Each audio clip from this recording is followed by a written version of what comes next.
The fluorescent lights hummed overhead like dying insects, casting their sterile glow across the hospital's linoleum floors.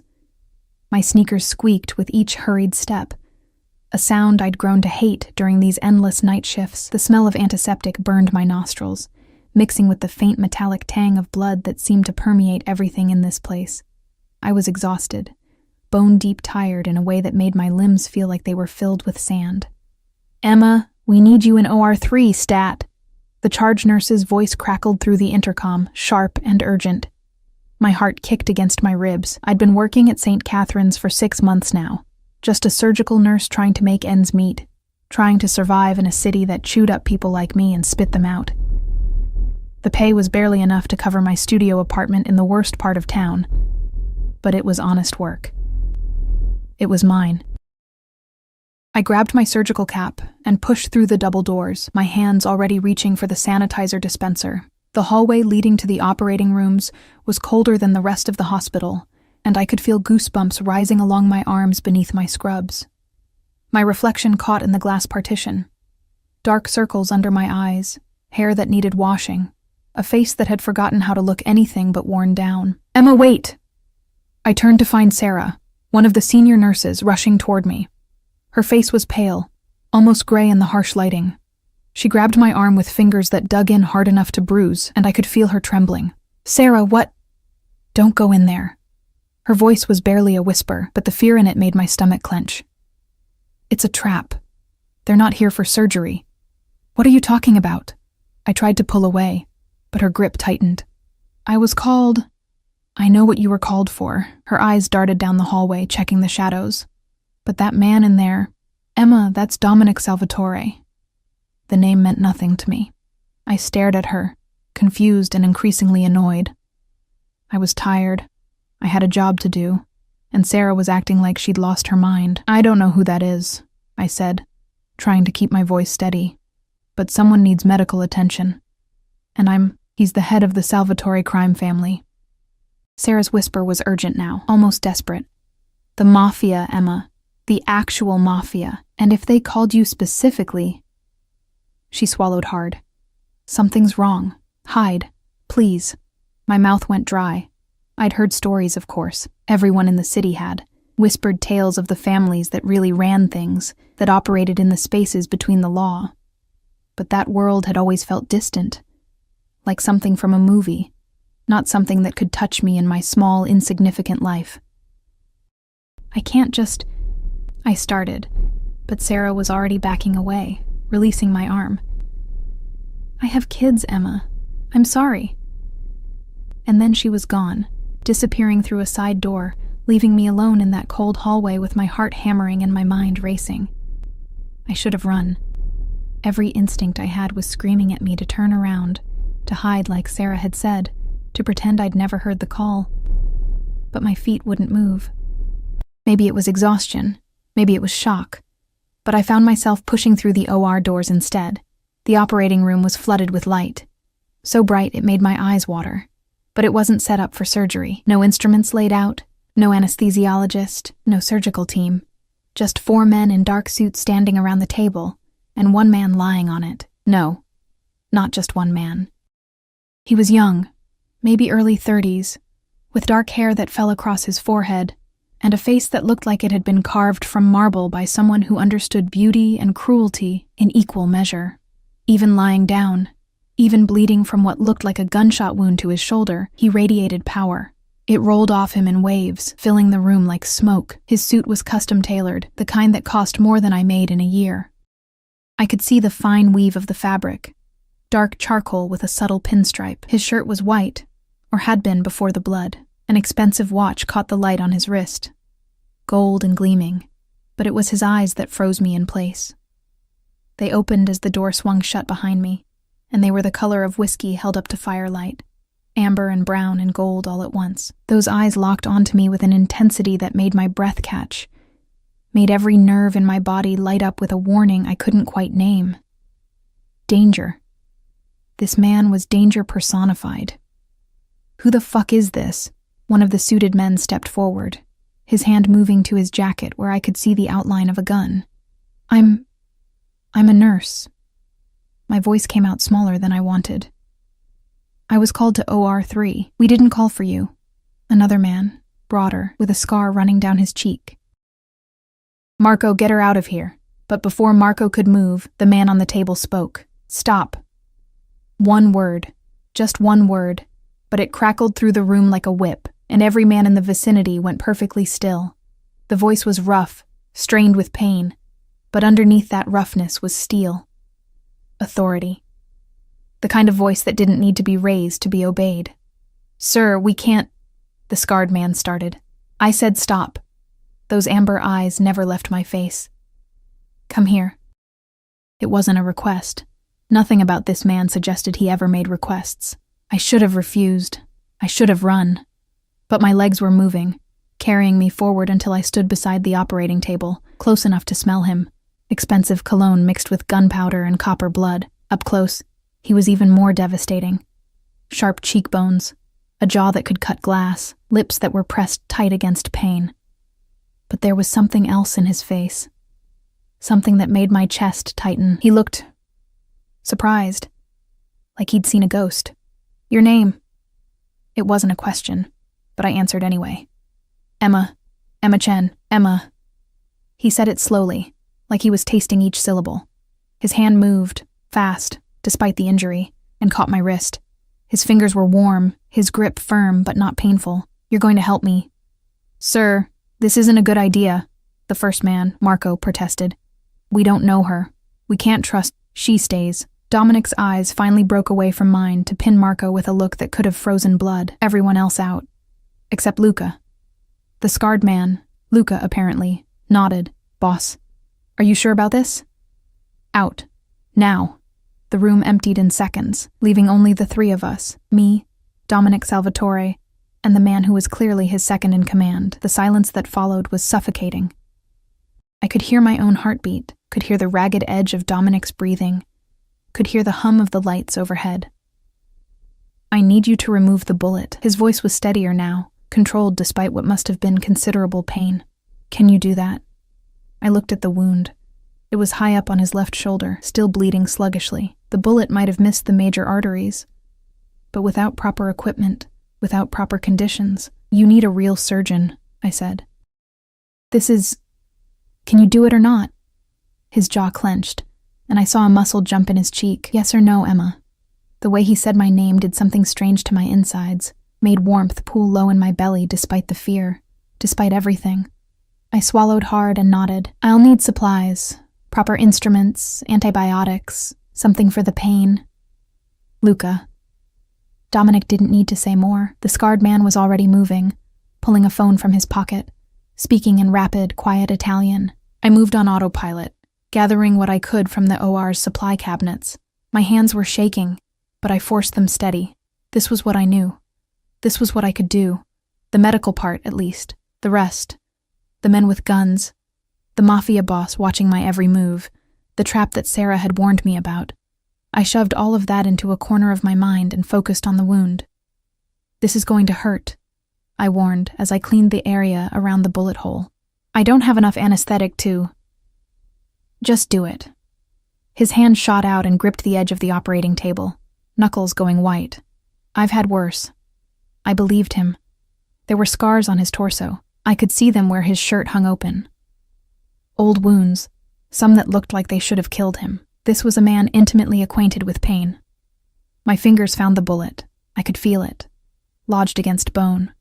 Sweat beaded on my forehead as I worked, using the forceps to carefully extract it. Dominic made no sound, but his breathing went harsh, and his entire body went rigid. The air in the room felt electric, charged with tension that had nothing to do with the medical procedure.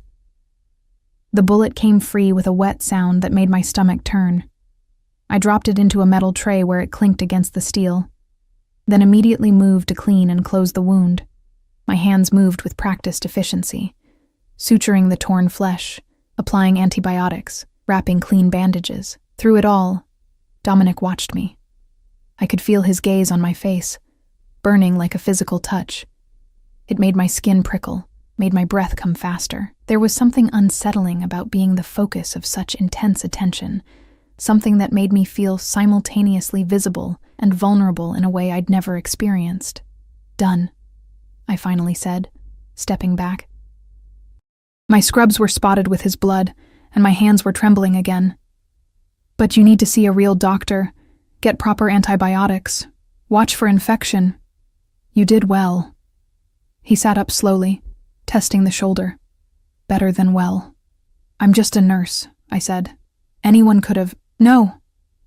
He swung his legs over the side of the table, and suddenly he was standing, towering over me despite the fresh injury. This close, I had to tilt my head back to meet his eyes. "Not anyone. You didn't panic. You didn't run. You did what needed to be done." "Your nurse told me it was a trap," I heard myself say. "That I shouldn't come in here." Something flickered across his face. Amusement, maybe, or respect. Smart woman, that nurse. What's her name? Fear spiked through me.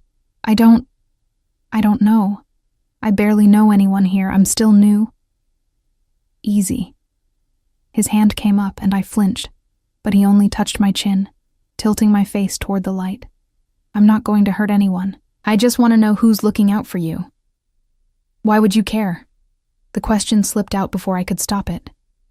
His thumb brushed across my cheekbone, and I felt that touch all the way down to my toes. "Because," he said softly, "you look exactly like someone I lost.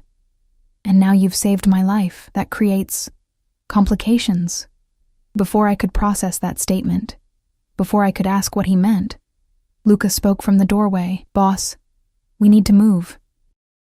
The cops are asking questions downstairs and—" "Handle it." Dominic's eyes never left mine. "Emma, I need you to come with us." "What? No, I can't. I have a shift. The moment those police officers find out you treated a gunshot wound and didn't report it, you become an accessory." His voice was matter of fact, almost gentle. "Your life as you know it is over. You have two choices. Come with me and be protected, or stay here and face federal charges." My blood ran cold. "You can't. It's exactly fair." He reached out and took my hand, his fingers threading through mine like we'd done this 1,000 times before. "And deep down, you know it. The moment you walked through that door, the moment you touched me, you crossed a line. There's no going back now." "This is insane," I whispered, but I didn't pull my hand away. "I don't even know you." "You will." His grip tightened, possessive and sure. "I promise you that, Emma. You will know me. Every part of me. And I will know you." Luca cleared his throat. "Boss, we really need to— Get the car. Make sure the route is clear." Dominic was already guiding me toward the door, his hand on the small of my back, burning through the thin fabric of my scrubs. "And Luca? Anyone asks about the nurse? You never saw her. She was never here." "Understood, boss." The hallway was empty when we emerged. Dominic moved with confidence despite his injury, his presence seeming to fill every space we passed through. I could feel people watching from doorways and side corridors. Shadows with eyes, all of them looking away the moment Dominic's gaze swept in their direction. We took a service elevator that I'd never noticed before, one that required a key card. Dominic produced one from his jacket pocket like magic. The descent felt endless, and with each floor, I became more aware of what was happening, of what I'd done. I'd treated a criminal. I'd saved the life of a Mafia boss. And now I was leaving with him, disappearing into the night like some character from a story that always ended badly for girls like me. The elevator opened onto an underground parking garage. A black SUV with tinted windows was waiting, engine running. 2 more men in suits flanked it, their eyes constantly scanning the shadows. This was his world, a world of security and paranoia, of threats lurking in every corner. Dominic opened the back door himself and gestured for me to get in. The interior smelled like leather and that same expensive cologne. I hesitated, my foot on the running board, my whole body screaming that this was the point of no return. "Emma." His voice was soft, but there was steel underneath. "Trust me." "I don't even know you," I repeated, but even I could hear how weak the protest sounded. "Then let me be the first thing you learn in your new life. He placed his hand on my lower back again, and this time I felt the heat of his palm like a brand. Get in the car. Let me show you what you've become a part of. Let me show you what it means to belong to me. Belong to him. The words should have terrified me. Instead, they sent a shiver down my spine that wasn't entirely unpleasant. I climbed into the SUV. Dominic slid in beside me, close enough that our thighs touched. The door closed with a heavy thunk, sealing us in together. The vehicle pulled away smoothly, and through the tinted windows, I watched St. Catherine's Hospital disappear behind us, watch my old life recede like a dream I was waking from. Where are we going? My voice sounded strange in the quiet interior. Dominic's hand found mine again in the darkness. Home, he said simply. My home. Where you'll be safe. Where I can keep you. Keep me. Like I was something precious. Like I was something that belonged to him now. And God help me. But I didn't pull my hand away. The city blurred past the tinted windows. Neon signs bleeding into darkness. Streetlights creating halos in the light rain that had started to fall. I watched it all with a strange sense of detachment. Like I was watching a movie of someone else's life. My hand was still in Dominic's, his thumb tracing absent circles on my palm that sent shivers up my arm. You're trembling. His voice cut through the silence, low and observant. I'm cold. It wasn't entirely a lie. The adrenaline was wearing off, leaving me shaky and unmoored. Without a word, Dominic shrugged out of his jacket, the one that wasn't blood-soaked, and draped it over my shoulders. The fabric was still warm from his body, and it smelled like him. Expensive, masculine, dangerous. I pulled it tighter around myself, hating how much comfort I took from it. Where's your family, Emma? He asked, his eyes studying my face in the dim light from the dashboard. I don't have any, not anymore. The words came out flat, practiced. My parents died when I was 19. Car accident. I've been on my own since then. Something shifted in his expression. Not quite softness, but something close to understanding. No siblings? No boyfriend waiting for you to come home? No one. I met his gaze, saw something flicker there that I couldn't name. There's no one who'll miss me. Good. The word was possessive, final.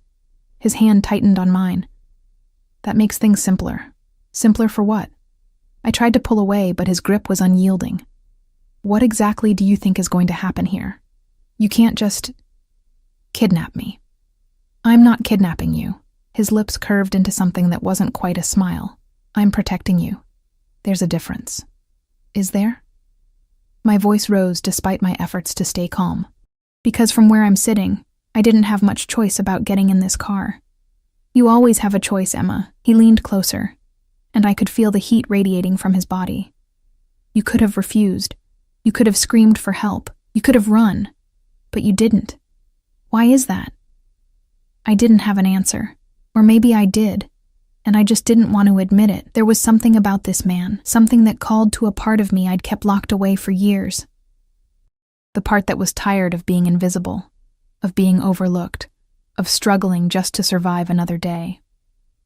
The SUV turned down a tree-lined street where the houses gave way to estates, then pulled through massive iron gates that swung open at our approach. The driveway was long, winding through manicured gardens that I could barely make out in the darkness. Then the house came into view, and my breath caught. It wasn't a house. It was a mansion. All stone and glass and elegant lines, lit up like something from a magazine. The kind of place I'd only ever seen in movies, the kind of wealth that existed in a completely different universe from mine. Welcome home, Dominic said softly, as the SUV pulled to a stop in front of massive double doors. Luca appeared from nowhere to open the car door. The rain had picked up, but someone was already there with an umbrella, shielding us as Dominic guided me up the stone steps. His hand never left the small of my back, that possessive touch that was becoming familiar far too quickly. The entrance hall stole what was left of my breath.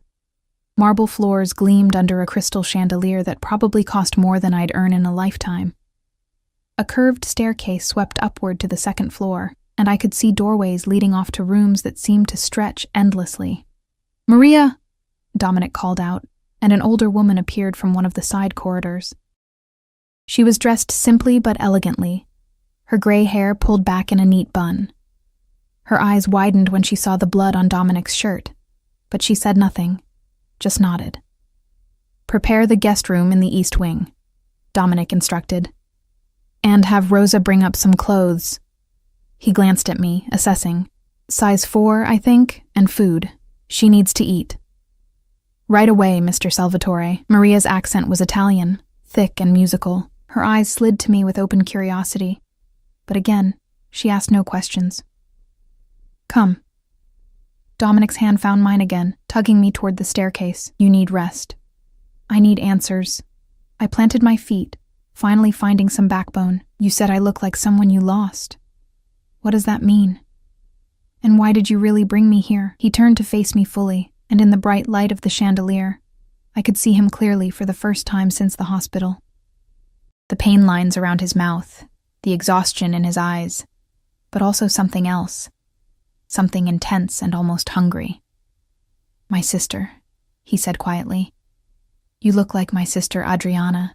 Same eyes, same bone structure, same—" He reached out and touched my hair, letting a strand slip through his fingers. "Same defiance, even when you're terrified. What happened to her?" His jaw clenched. "She was killed. 5 years ago. A rival family thought they could get to me through her." His eyes went distant, cold. They were wrong. But by the time I'd finished with them, she was already gone. The grief in his voice was raw, real. Despite everything, I felt my heart clench with sympathy. "I'm sorry." "Don't be." His focus snapped back to me. "She made her own choices, just like you're making yours. But when I saw you tonight, when you walked through that door," he shook his head. "For a moment, I thought I was seeing a ghost, and then you saved my life, and I knew." "Knew what?" "That I wasn't going to let you go." His hand cupped my cheek, thumb brushing across my lower lip. "Call it fate, call it insanity, call it whatever you want. But you're mine now, Emma, and I protect what's mine." I should have been terrified. Every rational part of my brain was screaming at me to run, to fight, to do anything but stand there and let this dangerous man claim ownership of me. But my body wasn't listening to reason.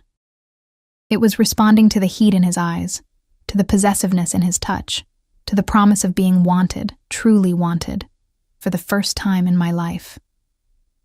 "I'm not your sister," I whispered. "No."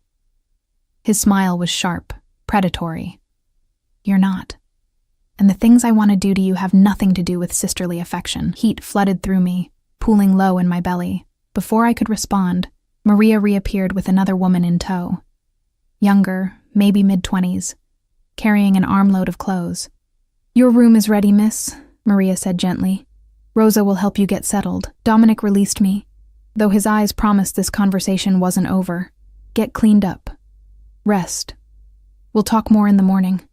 And if I want to leave," I had to ask, had to know, "then you'll find that the gates are locked, the walls are high, and my men are very good at their jobs."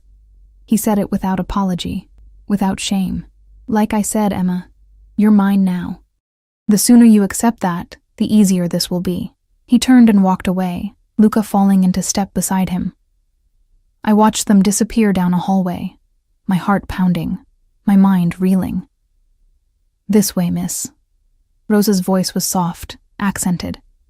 She gestured toward the staircase, her expression kind but carefully neutral. I followed her up the stairs, down a long hallway lined with paintings that probably cost more than my car. She opened a door to reveal a bedroom that was bigger than my entire apartment. A 4-poster bed dominated the space, draped in silk that shimmered in the soft lighting. French doors led to what looked like a balcony, and another door revealed an ensuite bathroom complete with a tub that could fit 3 people. "Mr. Salvatore said you would need clothes," Rosa said, laying out the items on the bed. Jeans, soft sweaters, underwear that looked expensive and delicate. "These should fit.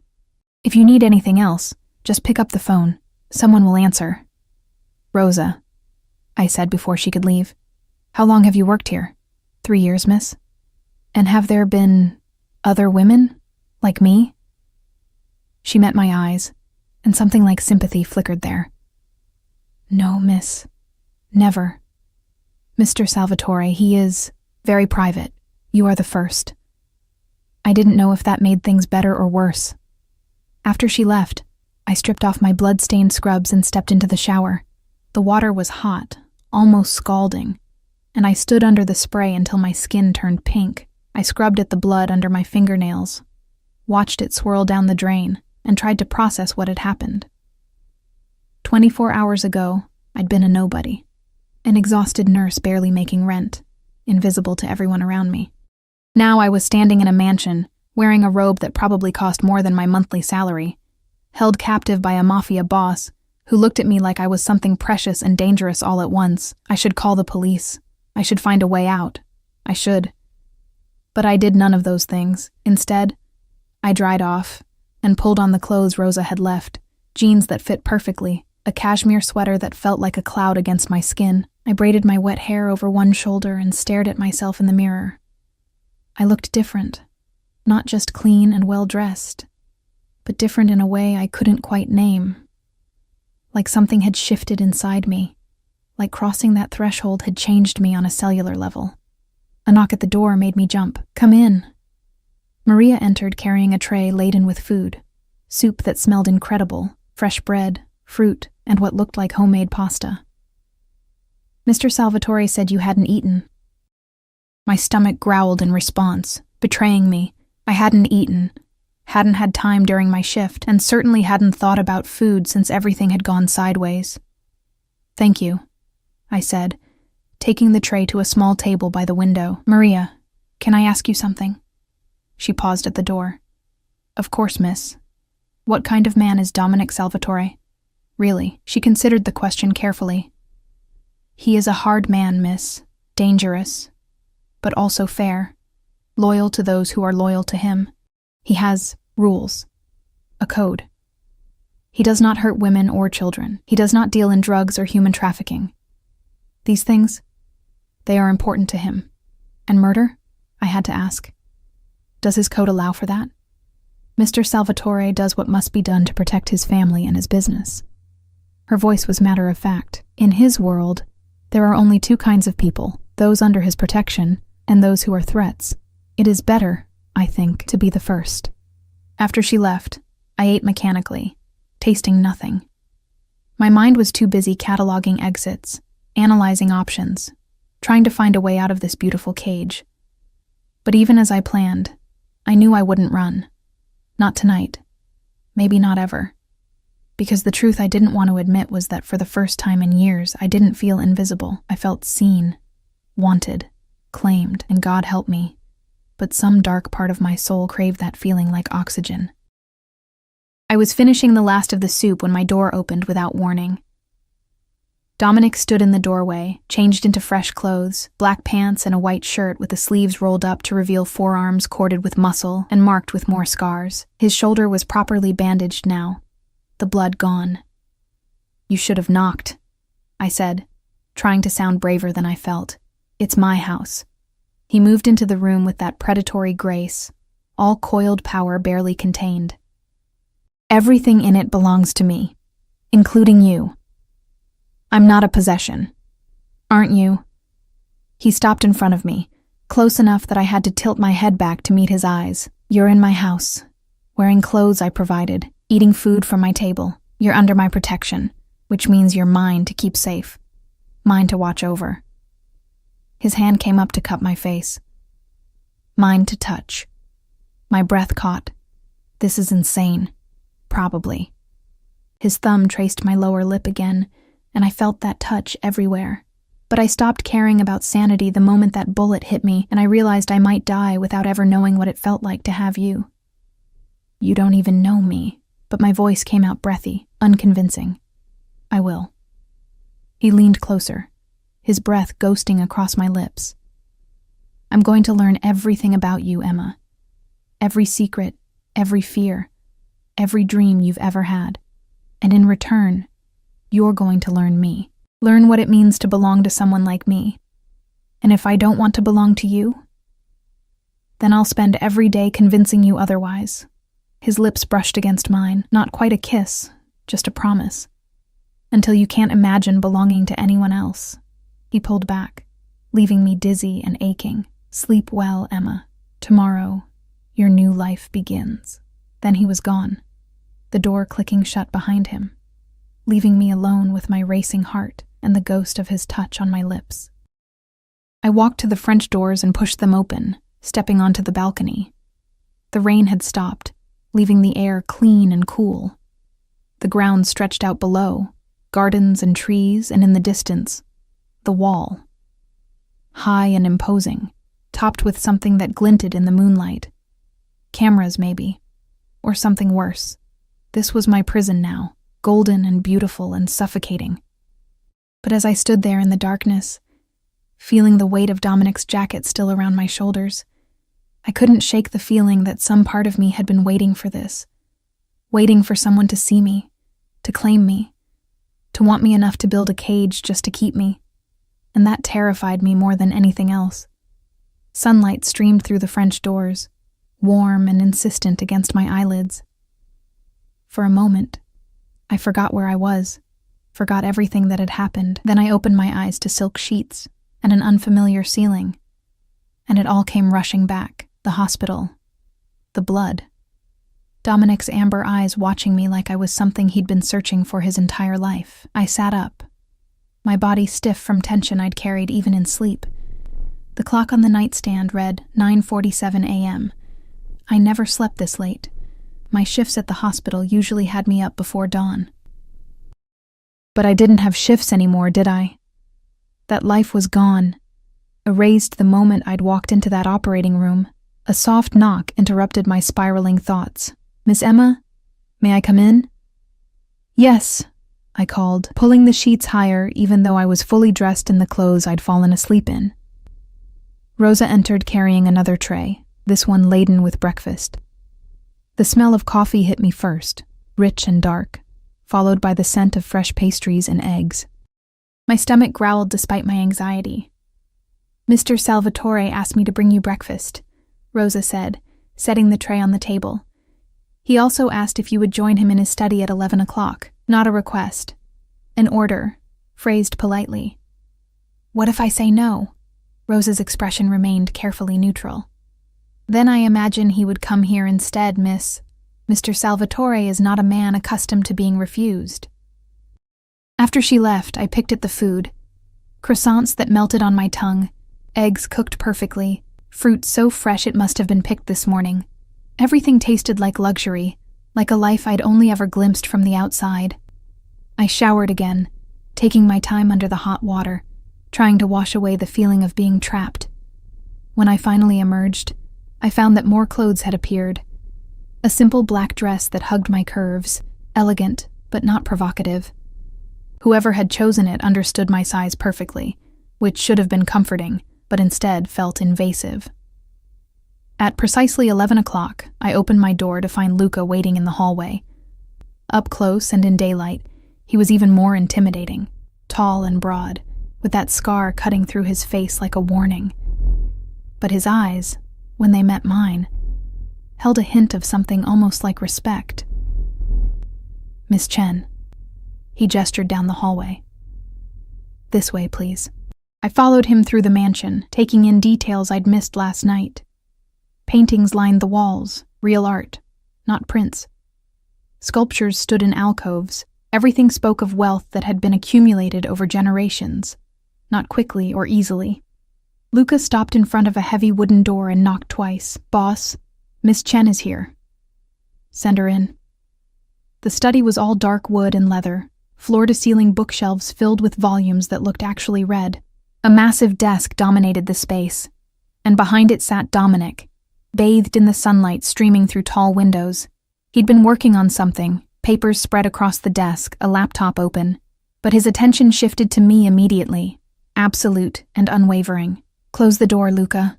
The door clicked shut, leaving us alone. Dominic stood, moving around the desk with that same fluid grace despite his injury. Today he wore all black, black shirt, black pants, looking like a fallen angel or a beautiful devil. "You slept well?" he asked, studying my face, as well as anyone being held prisoner could. His lips quirked. "You're not a prisoner, Emma. You're a guest. Guests can leave whenever they want, can they?" He moved closer, and I forced myself not to retreat. Tell me, if I opened those gates right now, if I gave you money and a car, where would you go? The question hit harder than it should have. Back to my empty apartment? Back to a hospital where I'd committed a federal crime? Back to a life where I was completely, utterly alone? That's what I thought. He reached out and tucked a strand of hair behind my ear, his fingers lingering. You have nowhere to go, no one waiting for you. Your old life is over. But here, with me, you could have everything. I don't want your money. No? His hand slid down to cut my throat. Not squeezing, just holding, his thumb resting on my racing pulse. Then what do you want, Emma? The truth stuck in my throat. I want to matter. I want to be seen. I want someone to look at me the way you're looking at me right now, like I'm the most important thing in the world. But I couldn't say that. Wouldn't give him that power. I want to understand why, I said instead. Why me? Just because I look like your sister? His eyes darkened. Come with me. I want to show you something. He led me through the mansion to another wing, up a different staircase to a door that looked heavier than the others. It required a key, and when it swung open, I understood why. It was a shrine. That was the only word for it. The room was full of photographs, a young woman with dark hair and eyes like mine, smiling in frame after frame, Adriana, his sister. But it wasn't just photos. There were her belongings, a jacket draped over a chair, books on a shelf, even her perfume on the dresser. This was her room. Dominic said quietly, I haven't changed anything since she died. I moved closer to one of the photographs. The resemblance was striking. Same bone structure, same build. But Adriana looked happy, carefree in a way I'd never been. She was beautiful, I whispered. She was everything. His voice was raw with grief. My parents died when I was 22. I inherited the business, the responsibility, all of it. Adriana was only 16. I raised her, protected her, or thought I did. But I couldn't protect her from my enemies. How did it happen? They took her from outside her university, held her for 3 days before... He stopped, jaw clenching. Before they sent me pieces of her. A finger with her ring still on it. A lock of her hair. They wanted me to know she'd suffered. Horror washed through me. Oh my God. I found every single person involved. His voice went cold, flat. It took me 2 years, but I found them all. And I made sure they understood what it meant to take something precious from me. I should have been repulsed, should have been terrified of this man who spoke so casually about revenge, about murder. But all I felt was a strange sort of understanding. He'd loved his sister, and he'd avenged her in the only way he knew how. So, when you saw me, I started. When I saw you, I thought I was hallucinating from blood loss. He moved behind me, his chest against my back, his hands settling on my waist. But then you touched me, spoke to me, saved me, and I realized you weren't a ghost. You were real. A second chance I never thought I'd get. A second chance for what? To protect someone, to keep someone safe.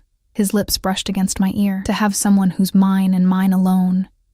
I turned in his arms, needing to see his face. I'm not her, Dominic. I'm not your sister, and I can't replace her. I don't want you to replace her. His hands tightened on my waist, possessive and sure. I want you to be exactly who you are. But I also won't apologize for keeping you here, for claiming you. The moment you walked into that operating room, the moment you put your hands on me, you became mine, and I don't let go of what's mine. That's insane. Maybe. He leaned down, his forehead resting against mine. But insanity runs in my blood. Accept it, Emma. Accept me. Stop fighting what we both know you feel. I don't feel anything, I lied. His laugh was dark, knowing. Liar. Your pulse races when I touch you. Your breath catches when I get close. You want this just as much as I do. You're just too afraid to admit it. Before I could protest, his phone buzzed. He pulled it out, his expression hardening as he read the message. I have business to attend to. Luca will take you back to your room. What kind of business? I don't know why I asked. Maybe because I wanted to understand this world I'd been dragged into, the kind that keeps you safe. He pressed a kiss to my forehead, surprisingly gentle, Stay in the house today. Don't go outside. My men are everywhere, but there are people who would hurt you if they knew you mattered to me. I don't matter to you. We just met. You matter." His eyes burned into mine. "More than you know. More than you should, and that's exactly why you need to stay inside where I know you're protected." He left, and Luca appeared to escort me back, but this time, I paid attention to the layout, noting exits and windows, filing away information I might need. Not to escape. I still didn't know where I'd go, but because I needed some sense of control. Back in my room, I found Rosa waiting with lunch and more clothes. "Mr. Salvatore thought you might want something to do," she said, gesturing to a stack of books on the nightstand. "He noticed you looking at the library earlier." I hadn't been looking at the library. At least I didn't think I had. But the observation chilled me. He was watching me that closely. The afternoon crawled by. I tried to read but couldn't focus. I paced the room like a caged animal. I stood on the balcony and studied the grounds, the walls, the gates in the distance. Everything about this place was designed to keep people in, or keep them out. As the sun began to set, painting the sky in shades of orange and pink, I heard a commotion from somewhere below. Shouting, the screech of tires. My heart kicked into overdrive.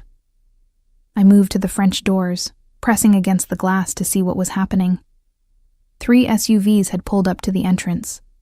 Men poured out, all in dark suits, all moving with military precision. And in the center of it all was Dominic, his face set in hard lines, barking orders I couldn't hear. Then I saw what they were dragging from one of the vehicles, a man, bloodied and beaten, his hands bound. He was pleading, his mouth moving desperately, but no one was listening. They hauled him around the side of the mansion, out of sight. I stepped back from the doors, my stomach churning. This was his world. Violence and blood and men who disappeared in the night. This was what it meant to belong to Dominic Salvatore.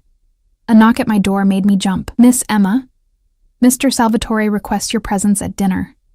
I wanted to refuse, wanted to lock myself in this room and pretend I hadn't seen what I'd seen. But I also knew it wouldn't matter. If Dominic wanted me at dinner, I'd be at dinner, whether I walked there willingly or not. Rosa had laid out another dress, this one deep burgundy and more formal. I changed mechanically, then let her guide me downstairs to a dining room that looked like it belonged in a palace. A long table stretched the length of the room, but only 2 places were set, one at the head and one to the right. Dominic was already there, standing by the windows with a glass of what looked like whiskey. He'd changed too, into a dark suit that made him look every inch the dangerous man he was. When he turned and saw me, something flashed in his eyes. Hunger, possessiveness, and something darker I couldn't name. "You look beautiful," he said, setting down his glass and pulling out my chair. I saw what happened earlier. The words spilled out before I could stop them. The man they brought in, his expression didn't change. "Did you?" Who was he? What did he do? He betrayed me. Dominic sat at the head of the table, close enough to touch. He stole from my businesses and thought he could get away with it. He was wrong. "What are you going to do to him?" "What I do to all traitors." His voice was matter-of-fact, casual. "Make an example of him so others know what happens when they cross me." Nausea rolled through me. "You're going to kill him. Eventually." He picked up his wine glass, swirling the red liquid. "First, I need information. Names of whoever he was working with, details about what was stolen." "Then yes, Emma, I'm going to kill him." I should have been horrified, should have demanded he let me go, should have screamed that I wanted no part of this, but instead, I found myself asking, "Why are you telling me this?" "Because I won't lie to you." He leaned forward, his eyes intense. "I want you to understand exactly who I am, and what I do. I'm not a good man, Emma. I've done terrible things. I'll do more terrible things, but I protect what's mine with everything I have. And you're mine now. I never agreed to that. You didn't have to." His hand reached across the table, covering mine. "The moment you saved my life, you sealed your fate. You're in my world now, whether you want to be or not. The only question is whether you're going to fight it or accept it." Staff appeared with food, course after course of dishes I couldn't even name, let alone taste. My appetite had vanished. All I could think about was that man being dragged away, about what was happening to him right now in some basement or warehouse. "Eat," Dominic commanded softly.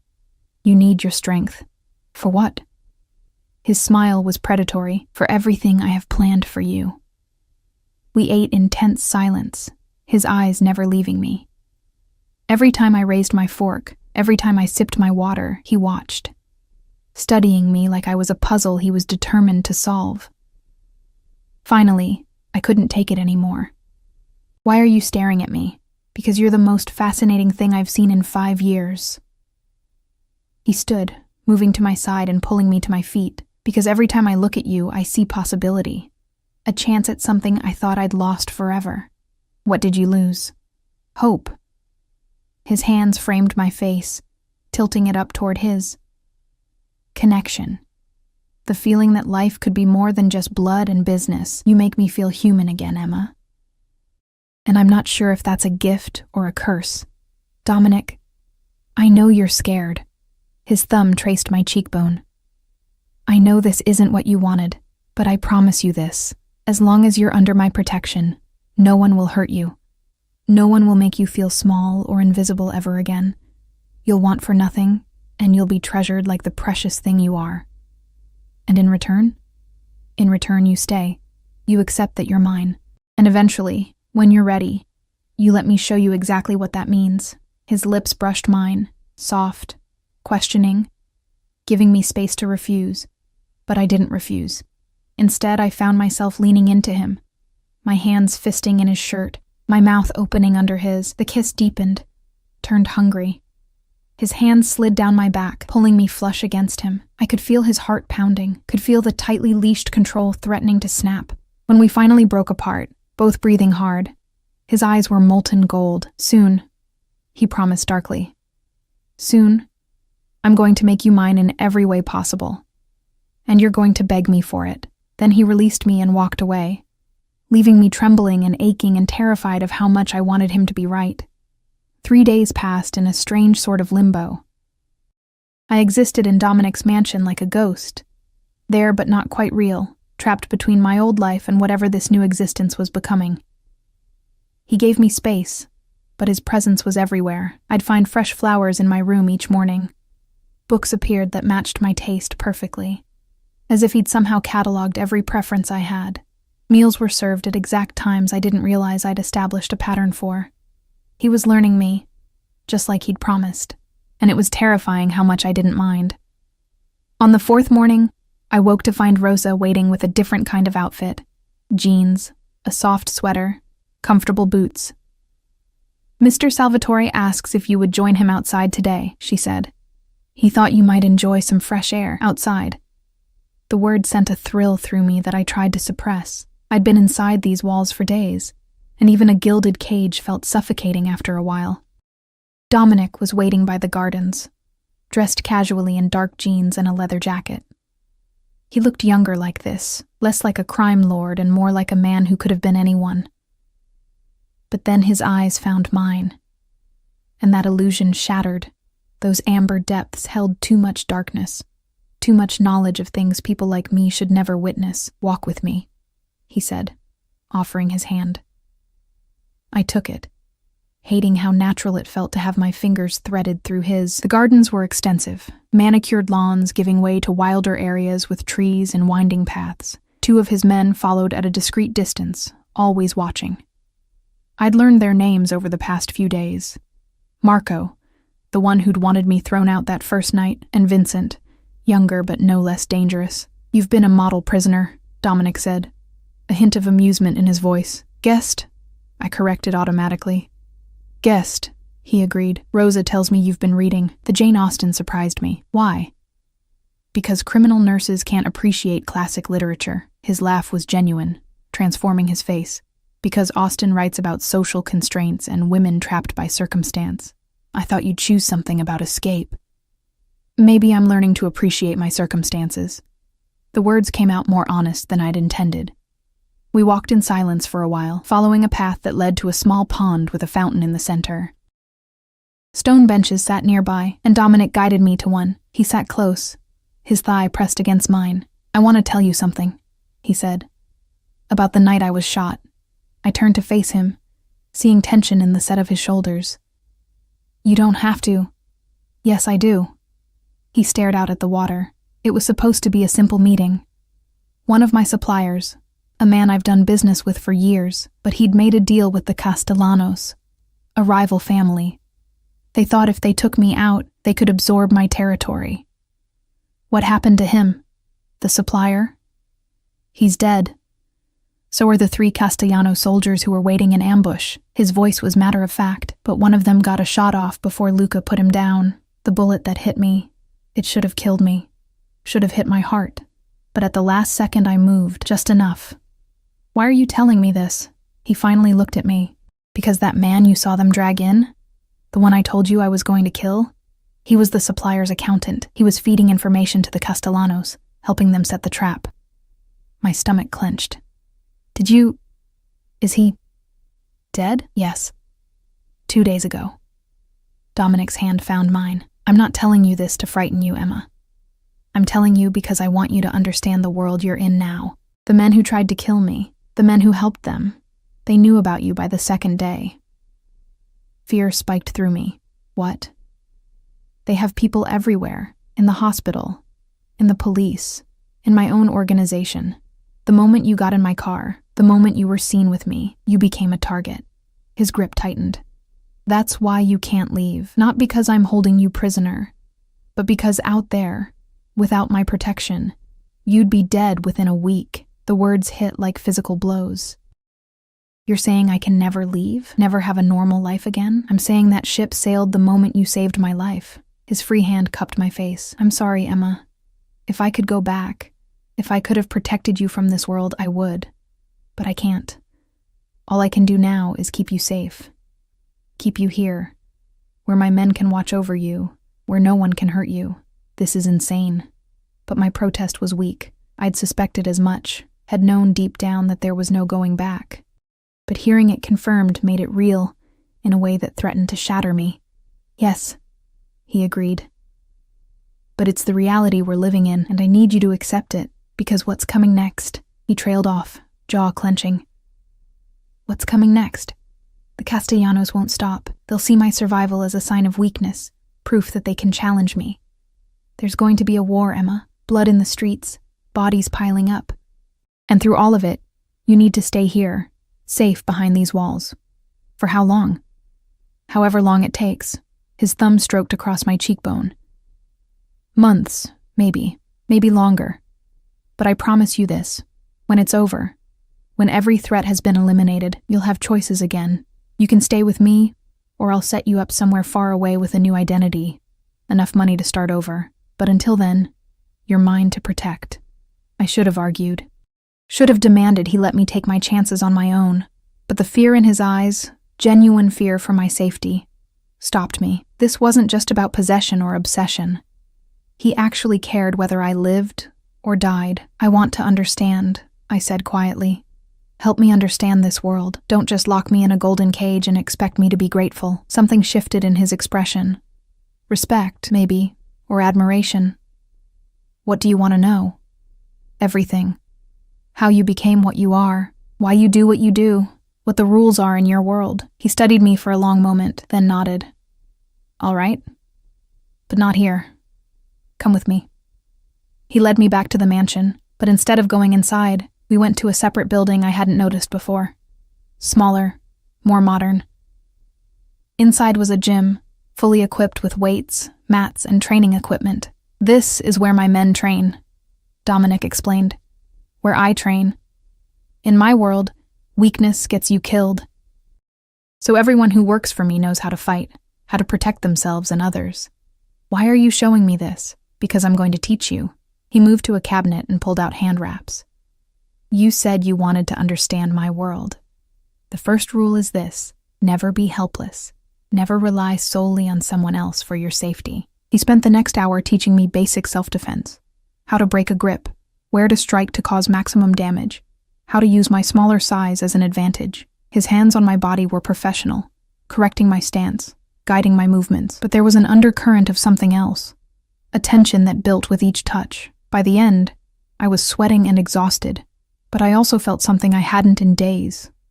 Powerful. Good, Dominic said, handing me a water bottle. You're stronger than you think. We'll train every day. In a few months, you'll be able to handle yourself. And then you'll still stay here because my enemies don't fight fair. His expression darkened. They'd put a bullet in you from 100 yards away. But at least you'll be able to defend yourself if someone gets past my security. We returned to the main house as the sun was setting. Maria had prepared dinner, but this time we ate in a smaller, more intimate dining room. The conversation flowed easier than before. I asked questions about his business, the legitimate parts at least, and he answered with surprising honesty. Most of what I do is legal now, he explained. Restaurants, construction, real estate. The other activities are necessary to protect those interests, to maintain power and territory. And the violence is regrettable but unavoidable. He met my eyes steadily. I don't enjoy killing Emma, but I do what must be done to protect my family, my people. In my world, showing mercy is seen as weakness, and weakness gets exploited. After dinner, he walked me to my room. At the door, he paused, his hand on my lower back. "Thank you," he said softly. "For what?" "For trying to understand, for not fighting me every step of the way." His hand slid up to cup the back of my neck. "For being brave enough to exist in this world with me." "I'm not brave. I'm terrified. Bravery isn't the absence of fear. It's acting despite it." He leaned down, his lips brushing against my forehead. "Sleep well, Emma. Tomorrow I'll show you more." But that night, sleep didn't come easily. I lay in the darkness, listening to the sounds of the mansion. Footsteps in distant hallways, low voices, the occasional crackle of a radio. Dominic's world, always alert, always watching. I must have finally dozed off because I woke to the sound of shouting. Not distant this time, close. Right outside my door, I grabbed the robe Rosa had left and rushed to the door, pressing my ear against the wood. Voices, angry and urgent, then Dominic's, cutting through like a blade. "I don't care what it takes. Find them. Find them and bring them to me alive. I want to know who gave the order." My door burst open, and I stumbled back as Dominic strode in, Luca right behind him. Dominic's face was a mask of cold fury, but when he saw me, something cracked in that facade. "Pack a bag," he ordered. "We're leaving, now." "What's happening?" "The Castellanos found this location. They're planning a hit." He moved to my closet, pulling out clothes at random. "We have maybe an hour before they arrive with enough men to breach the gates." Fear flooded through me. "Oh my God. You're going to be fine." He gripped my shoulders, forcing me to look at him. "I have safe houses all over the city. You'll be secure, I promise. What about you?" "I'm staying to handle this." At my expression, he pulled me close. "I'm not letting them destroy my home, but you need to be somewhere they can't find you." "Then come with me." The words came out before I could stop them. "Please," his eyes softened. "Emma, please." I gripped his shirt. "You said I'm yours, that you protect what's yours. Well, maybe you're mine too, and I'm not losing you." For a moment, he just stared at me, something raw and vulnerable crossing his face. Then he kissed me, hard and desperate and claiming. When he pulled back, his eyes burned. "Luca, change of plans. Get the cars ready. We're all leaving." "Boss, are you sure?" "Now, Luca." 15 minutes later, we were in an SUV, speeding through the night. Dominic sat beside me, his hand never leaving mine, his phone constantly ringing with updates. Behind us, 2 more vehicles followed, filled with his men. "Where are we going?" I asked. "Somewhere they'll never think to look." His jaw was set. "Somewhere I can keep you safe, while I end this war once and for all." The city gave way to suburbs, then to countryside. We drove for over an hour, finally turning down a private road that led to a sprawling estate even larger than the mansion we'd left. But this one felt different, older, more fortress-like. "My family's original home," Dominic explained as we pulled through gates that looked like they could withstand a tank. "The place I grew up.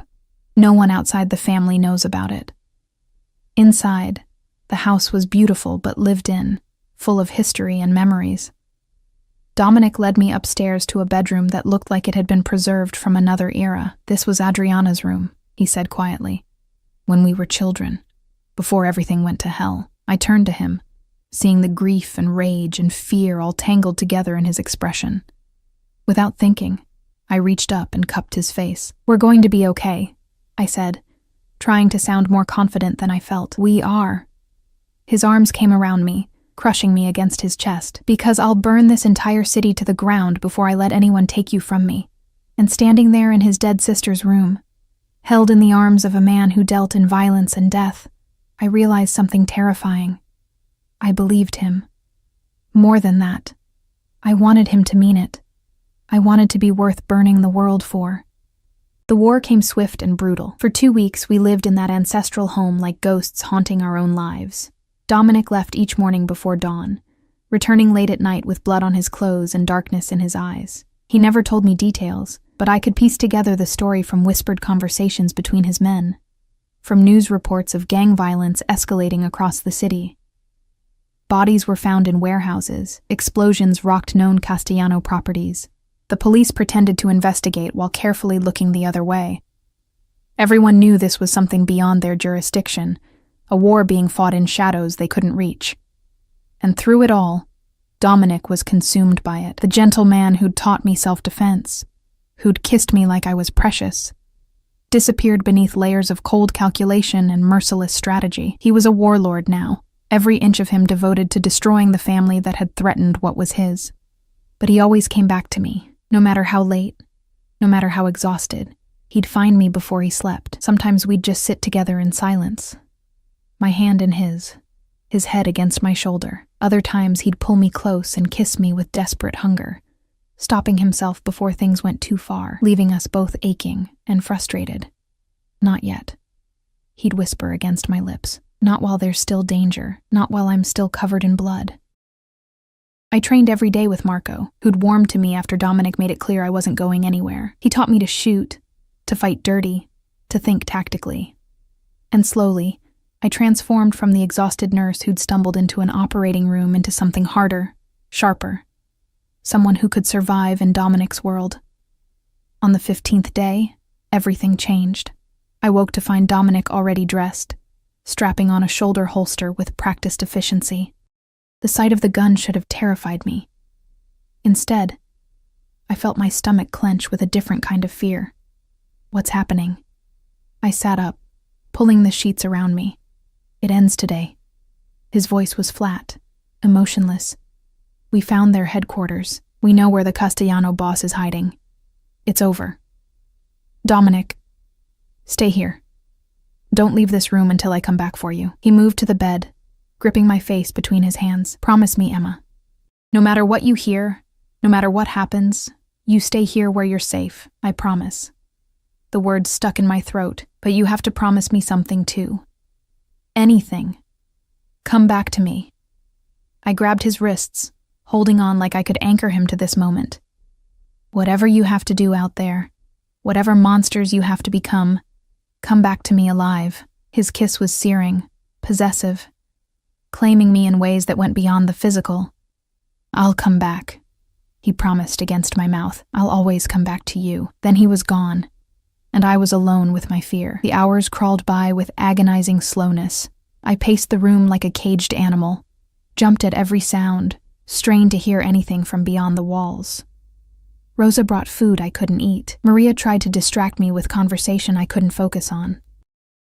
All I could think about was Dominic, out there somewhere, putting himself in danger, painting the city red to keep me safe. It was late afternoon when I heard the vehicles returning. I ran to the window, pressing against the glass, watching as SUVs poured through the gates. Men emerged, some bloodied, some limping, but no Dominic. Fear turned my blood to ice. I threw open the door and ran, ignoring Rosa's protests, taking the stairs 2 at a time. Luca was in the entrance hall, blood streaking one side of his face, but he was smiling, actually smiling. "Where is he?" I demanded. "Where's Dominic?" "He's coming." Luca's grin widened. "It's over, Miss Emma. The Castellanos are finished. Every last one of them. Relief made my knees weak, but it was short-lived. Because Dominic still wasn't here, still wasn't safe in front of me where I could see him breathing. Then I heard his voice, low, commanding, speaking rapid Italian. He came through the door, and my heart nearly stopped. He was covered in blood, not his own, I realized with a strange sort of relief, but splattered across his face, his clothes, his hands. He looked like something from a nightmare. Beautiful and terrible all at once. Our eyes met across the room, and everything else fell away. I ran to him and he caught me, lifting me off my feet, his arms crushing me against him despite the blood. I didn't care. I wrapped myself around him, breathing in the scent of gunpowder and copper, and underneath it all, him. It's done, he murmured into my hair. It's finally done. You're okay?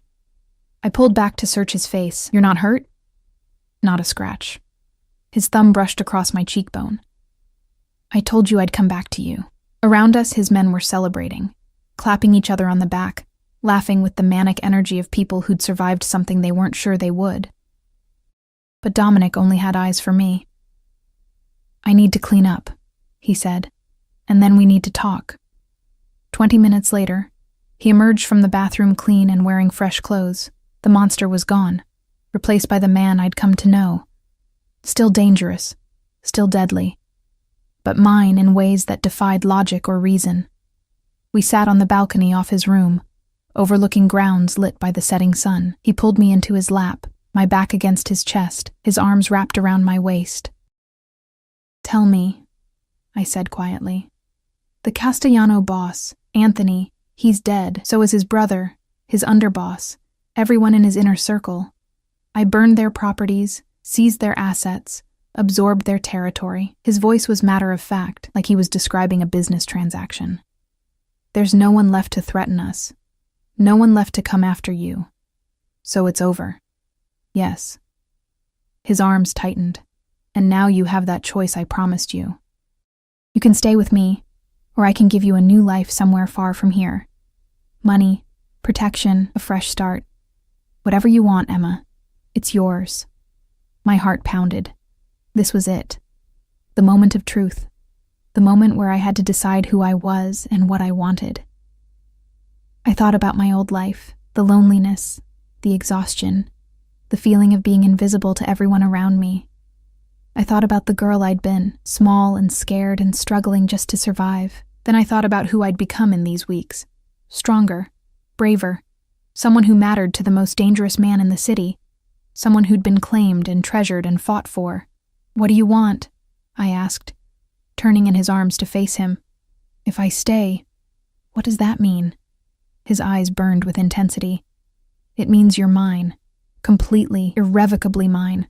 I'll marry you if you'll have me, not because I'm forcing you, but because I want the world to know you belong to me, and I belong to you. Marry you? My breath caught. Yes. His hand cupped my face. I know it's fast. I know it's insane. But I've never been more certain of anything in my life. These past weeks, fighting to keep you safe, coming back to you every night, it made me realize something. You're not just a second chance or a ghost of my sister. You're everything I didn't know I needed. You make me want to be more than just a monster in expensive suits. You're not a monster. I pressed my palm against his chest, feeling his heartbeat. You're a man who protects what he loves, who fights for the people who matter. That's not monstrous. That's human. Then be human with me. His forehead rested against mine. Stay with me. Marry me. Let me spend the rest of my life proving you made the right choice. I should have said no. Should have taken the money and run, started over somewhere safe and boring and far from this violent world. But I'd learned something about myself in these weeks. I didn't want safe and boring. I wanted to matter. I wanted to be seen. I wanted this complicated, dangerous man who looked at me like I was his salvation. Yes, I whispered. His kiss was everything. Relief and triumph and possession and promise. He lifted me, carrying me inside to the bed, laying me down like I was something infinitely precious. And then he showed me, with hands and mouth and whispered words, exactly what it meant to belong to Dominic Salvatore. We made love as the sun set and the moon rose, as his world outside these walls settled into an uneasy peace. He was gentle and demanding by turns, worshipping every inch of me, claiming me in ways that went bone deep. And when it was over, when we lay tangled together in the darkness, I felt complete in a way I never had before. "I love you," he murmured against my hair. "I know I don't deserve you. I know I'm dragging you into darkness. But I love you, Emma, more than I thought I was capable of loving anything. I love you too." The words felt like freedom. My beautiful monster, my salvation, my home. 3 months later, we married in a small ceremony at the ancestral estate. Maria Rosa fussed cried. over every detail. Luca served as best man with a grin that transformed his scarred face. And Dominic looked at me like I was the only thing in the world that mattered. I wore a simple white dress and carried flowers from the garden. He wore black, of course, looking every inch the powerful man he was. When he slid the ring onto my finger, a diamond so large it should have been vulgar but somehow wasn't, I felt the weight of the promise it represented. Forever. Protection. Love that was fierce and possessive and all-consuming. We returned to the mansion after the Castellano threat was eliminated, though we kept the ancestral home for weekends away from the city.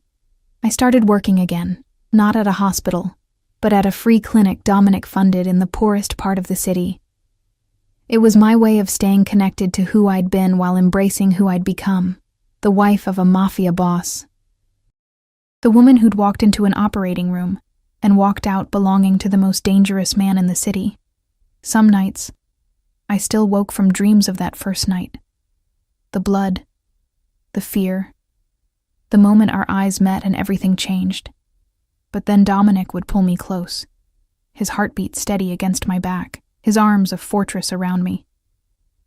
"I've got you," he'd murmur in the darkness, always. And I believed him, because Dominic Salvatore kept his promises. He'd burned a city to keep me safe. He'd destroyed an entire family to protect what was his. He'd given me a life beyond anything I'd imagined.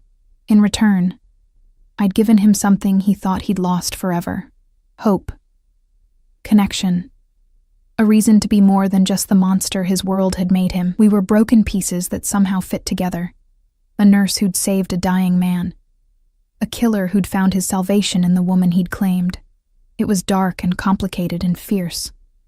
It was passionate and possessive and sometimes frightening in its intensity. But it was ours. Our story. Our love. Our forever. And I wouldn't change a single moment of it. 6 months after the wedding, I stood in the garden where Dominic had first told me I could never leave. The gates were open now. I could come and go as I pleased, protected by men who would die for me because I mattered to their boss. But I didn't want to leave. This was home. These walls that had once been a prison were now a sanctuary, and the man who'd claimed me was waiting inside, probably watching from a window, his possessive gaze tracking my every movement. I smiled, pressing a hand to my still flat stomach where new life was growing. Our child. The next generation of Salvatores. A baby who would be protected with the same fierce devotion Dominic showed me every single day. I turned and walked back toward the mansion, toward my husband, toward the life we'd built from blood and bullets, and a chance encounter that had changed everything. The fluorescent lights and exhaustion felt like another lifetime. Now there was only this, golden sunlight on marble floors, a dangerous man who loved me beyond reason, and a future that stretched out before us like a promise. I'd run to an operating room and found my fate. I'd frozen when I saw him, and he'd claimed me. And somehow, impossibly, we'd found our happy ending in the darkness.